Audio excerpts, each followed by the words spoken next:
तो yo guys के साथ सब लोग, मेरा नाम है जयकरण। तो आज हम खेल रहे हैं गेटिंग ओवर इट। तो भाई साहब ये गेम बहुत रेज वाला है। मैंने एक दो वीडियोस देखी हैं, उसमें कैरी ने तो अपना मॉनिटर ही तोड़ दिया था। भाई साहब मैं मेरा मोबाइल ना तोड़ दूँ, बस इतना ही। चलो स्टार्ट करते हैं। ऊपर चढ़ जा।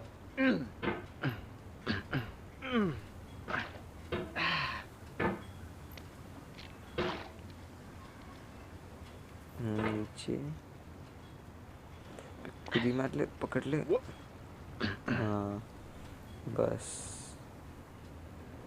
पकड़ ले पकड़ ले पकड़ ले। नहीं नहीं नहीं,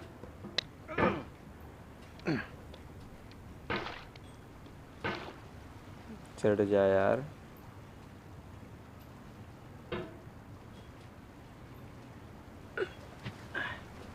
चढ़ जा,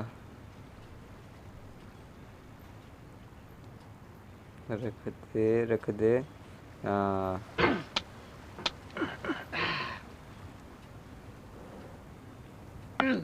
नहीं नहीं नहीं नहीं,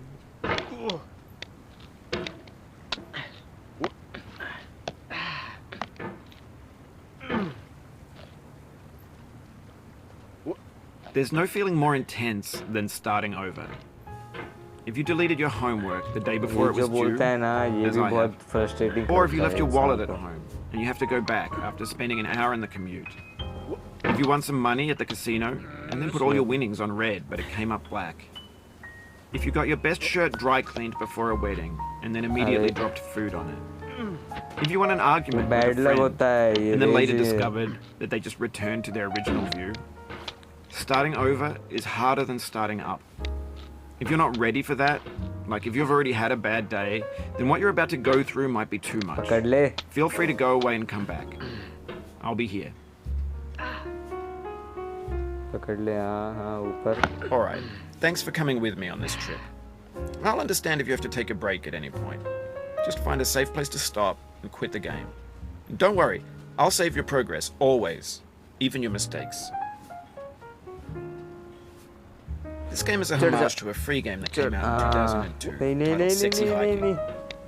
The author of that game was Jazzuo, a mysterious Czech designer who was known at the time as the father of B games. And B games are rough assemblages of found objects. Designers slap them together very quickly and freely, and they're often too rough and unfriendly to gain much of a following. They're built more for the joy of building them than as polished products.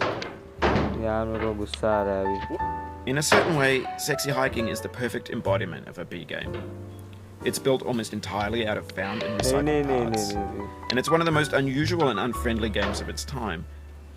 In it, your task is simply to drag yourself up a mountain with a hammer. And that act of climbing, in the digital world or in real life, has certain essential properties that give the game its flavor. No amount of forward progress is guaranteed. Some cliffs are too sheer or too slippery. And the player is constantly, unremittingly in danger of falling and losing everything. Anyway, when you start Sexy Hiking, you're standing next to this dead tree that blocks the way to the entire rest of the game. It might take you an hour to get over that tree, and a lot of people never got past it. You prod and you poke at it, exploring the limits of your reach and your strength, trying to find a way up and over. And there's a sense of truth in that lack of compromise. Most obstacles in video game worlds are fake. You can be completely confident in your ability to get through them once you have the correct method or the correct equipment or just by spending enough time. In that sense, every pixelated obstacle in Sexy Hiking is real.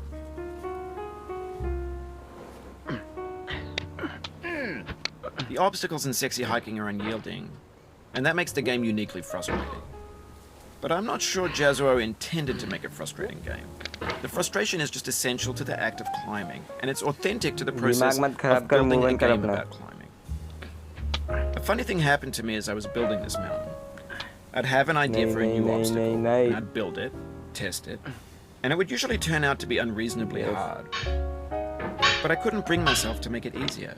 It already felt like my inability to get past the new obstacle was my fault, as a player rather than as a builder. Imaginary mountains build themselves from our efforts to climb them. And it's our repeated attempts to reach the summit that turns those mountains into क्यों जा रहा है? something नहीं नहीं नहीं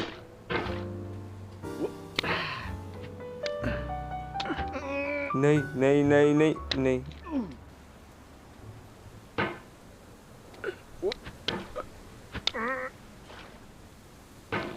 बच गया।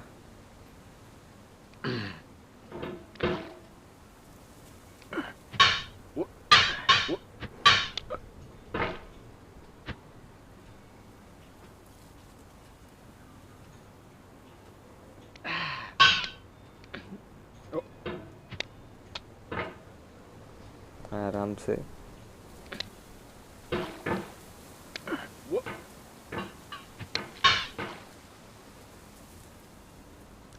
बस आराम से बैठे जाएं। When you're building a video game world, you're building with ideas. And that can be like working with quickset cement.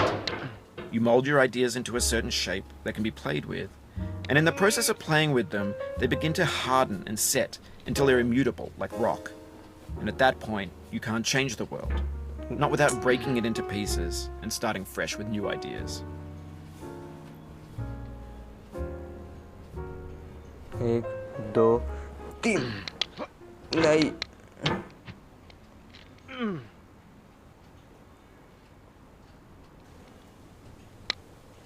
नहीं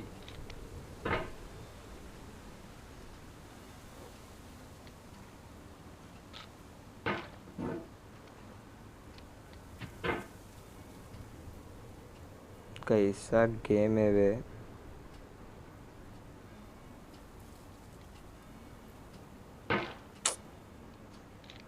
अबे यार जाना है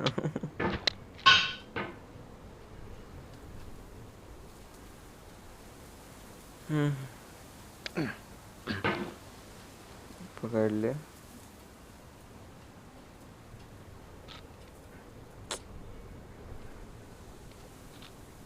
अबे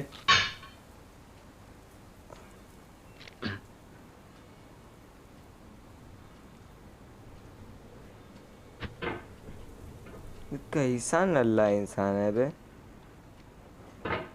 अबे यार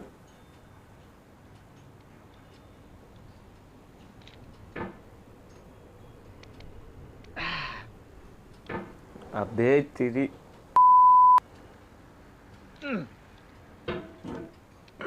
अरे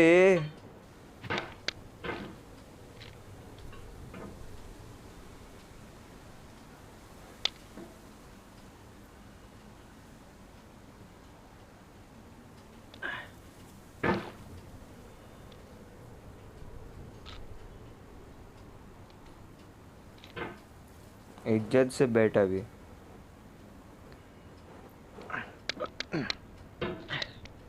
नहीं यार बैठ गया था मैं। क्यों किया मैंने?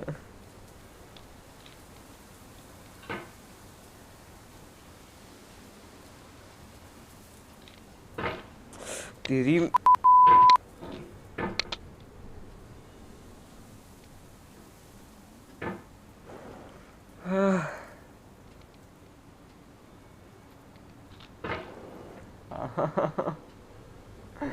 यार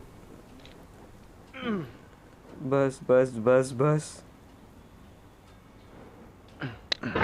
नहीं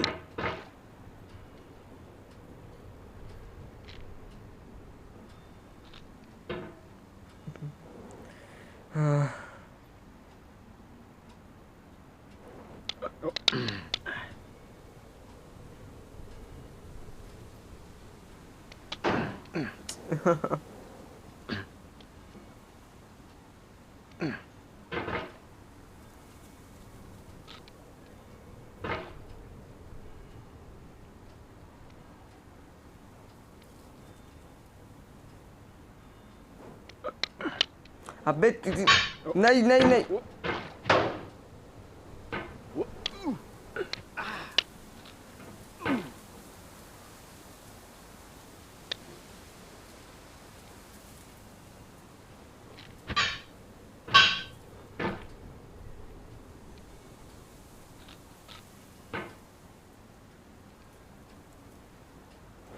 चढ़ ऊपर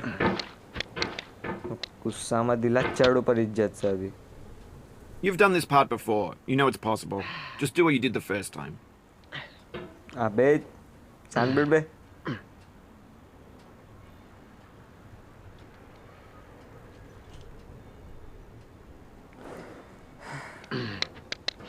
चढ़ जा तेरी।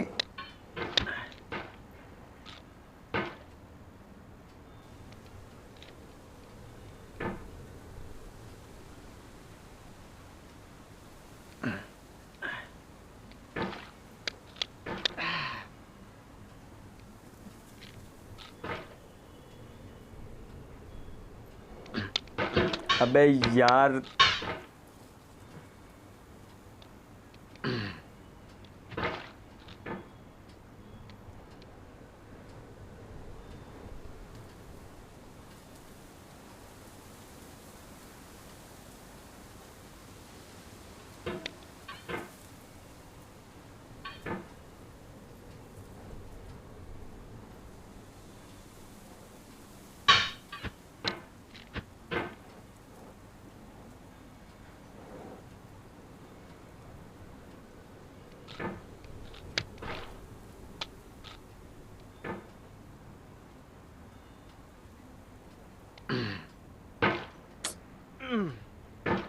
अबे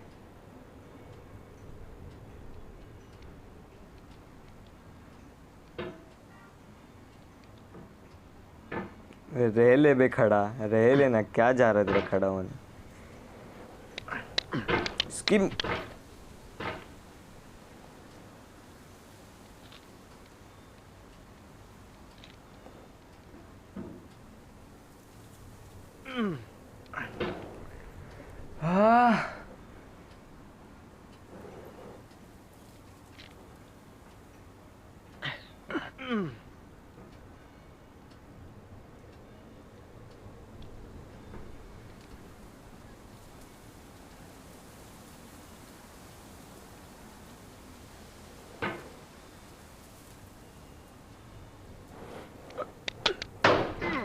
बस बस वहाँ पे ही रहे, वहाँ पे ही रहे, वहाँ पे ही रहे।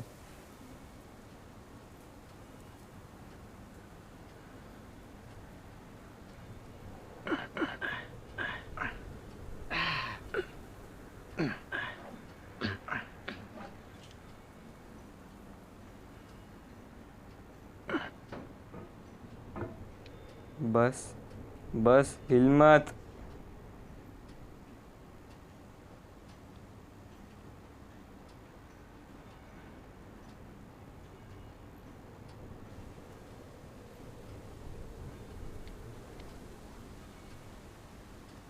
बस हाँ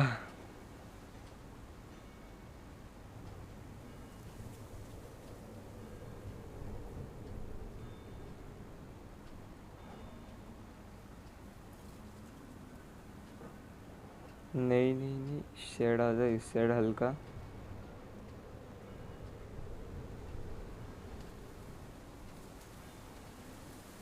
हल्का हल्का और आजा। बस बस इसी एंगल में रहे। For years now, people have been predicting that games would soon be made out of prefabricated objects, bought in a store and assembled into a world. And for the most part, that hasn't happened, because the objects in the stores are trash. I don't mean they look bad or that they're badly made, although a lot of them are. I mean they're trash in the way that food becomes trash as soon as you put it in the sink. Things are made to be consumed and used in a certain context. And once the moment is gone, they transform into garbage. In the context of technology, those moments pass by in seconds. तो अभी के लिए बस इतना ही। मिलते हैं अगले next episode में। अभी के लिए बाय बाय।